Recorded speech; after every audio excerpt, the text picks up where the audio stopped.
نئے سال کے آغاز کے موقع پر جشن منانا، ہلا گلا کرنا، رقص و سرور کی محفلیں سجانا اور رات کے 12 بجتے ہی کیک کاٹ کر ایک دوسرے کو مبارکبادیں دینا، آتش بازی کرنا، یہ سب غیروں کا طریقہ ہے اور در حقیقت نئے سال میں نیا کچھ بھی نہیں ہے۔ دن رات، زمین آسمان،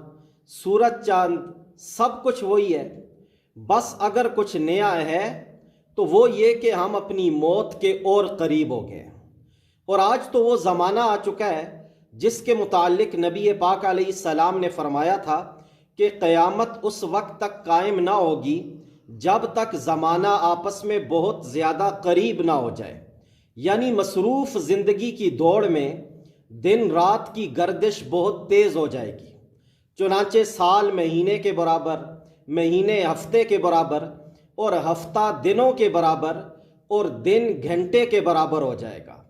اور گھنٹے کا دورانیہ بس اتنا سا رہ جائے گا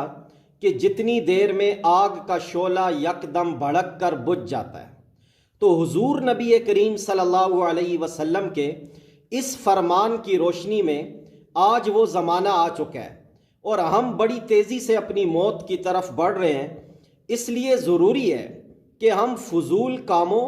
اور غیروں کے طریقے اپنانے کے بجائے اس موقع پر، اس نئے سال کی آمد پر اپنے گریبانوں میں جھانکیں، اپنا محاسبہ کریں کہ اعمال کے لحاظ سے ہم نے کیا کھویا اور کیا پایا۔ جو گناہ کیے ان پر استغفار کریں، جو نیکیاں کیں ان پر اللہ کا شکر ادا کریں، اور آنے والے سال کے حوالے سے پختہ عزم کر لیں کہ جو نیکیاں پچھلے سال ہم نہیں کر سکے اس سال ضرور کریں گے، اور جو گناہ پچھلے سال ہم نہیں چھوڑ سکے اس سال تو انہیں ضرور چھوڑ دیں گے۔ دعا ہے کہ اللہ تعالیٰ اس نئے سال کو ہم سب کے لیے خوشیوں بھرا، نعمتوں بھرا بنائے اور سکون و عافیت کے ساتھ زندگی گزارنے کے بعد اللہ رب العزت ہمیں ایمان والی، کلمے والی موت عطا فرمائے۔